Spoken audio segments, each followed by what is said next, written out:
propose to further reduce the tax burden on such taxpayers.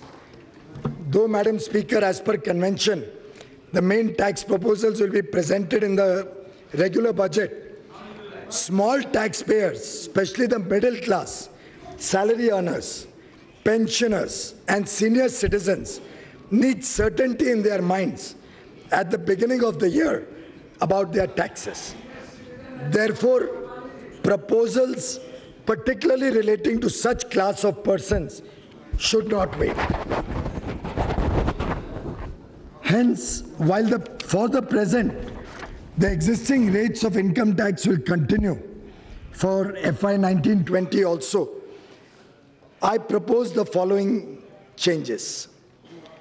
Individual taxpayers having taxable annual income up to rupees 5 lakhs will get full tax rebate.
Therefore will not be required to pay any tax.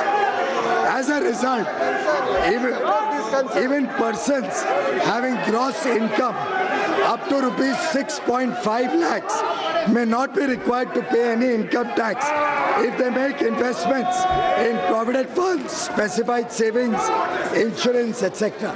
6.5 lakh तक जब आप ये investment करते हो तो 6.5 लाख तक भी कोई टैक्स नहीं आएगा अगर आप इन्वेस्टमेंट करते हो स्पेसिफाइड सेविंग्स में।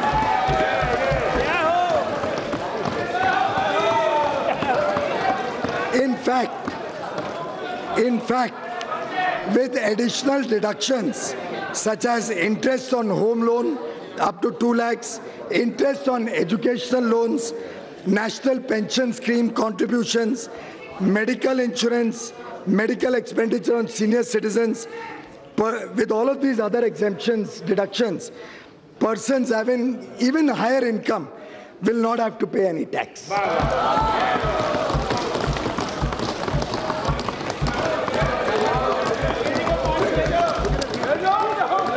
This will provide tax benefit of 18,500 crore rupees to an estimated 3 crore middle-class taxpayers comprising self-employed, small business, small traders, salary earners, pensioners and senior citizens. ऐसे लगभग 3 करोड़ लोग अलग-अलग वर्गों से मध्यम वर्गीय उनको टैक्स से लगभग इससे पूरी तरीके से मुक्ति मिल जाएगी।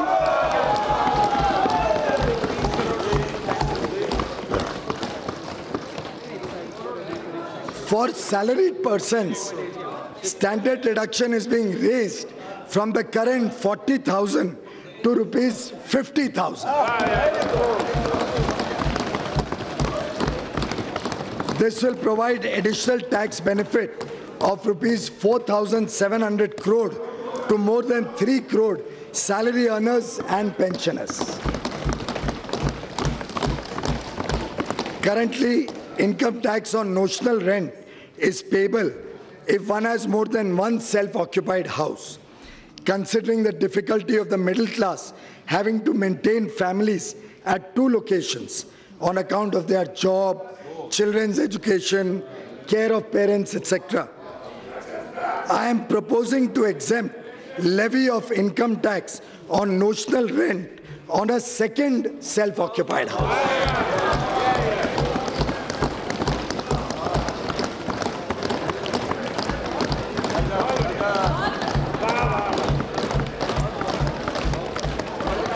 ये बहुत खास एक विषय मैं आप सबके समक्ष रखना चाह रहा हूं।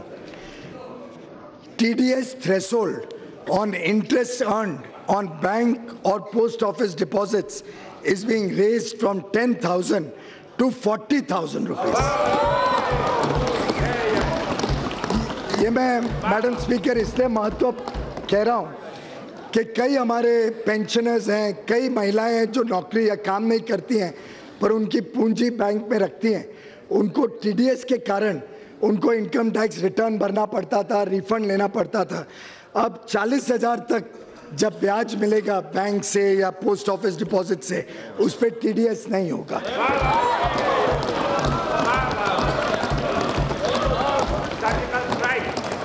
This will benefit small depositors and non-working spouses. Further, the TDS threshold for deduction of tax on rent is proposed to be increased from 1,80,000 to 2,40,000. अगर आप रेंट 2,40,000 तक होता है तो TDS की जरूरत नहीं पड़ेगी।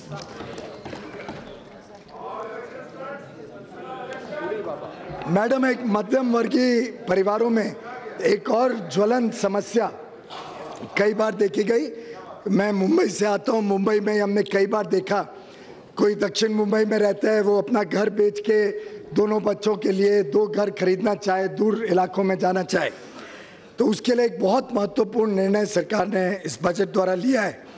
The benefit of roll over of capital gains under section 54 of the Income Tax Act will be increased from investment in 1 residential house to 2 residential houses for a taxpayer having capital gains up to rupees 2 crores. This benefit can be availed once in a lifetime.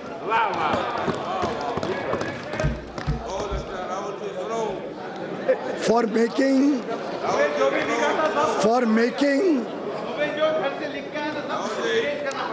Madam affordable housing को प्रोत्साहन देने के लिए, for making more homes available under affordable housing, the benefits under section 81BA of the Income Tax Act is being extended for 1 more year. 80 IBA of the Income Tax Act is being extended for 1 more year.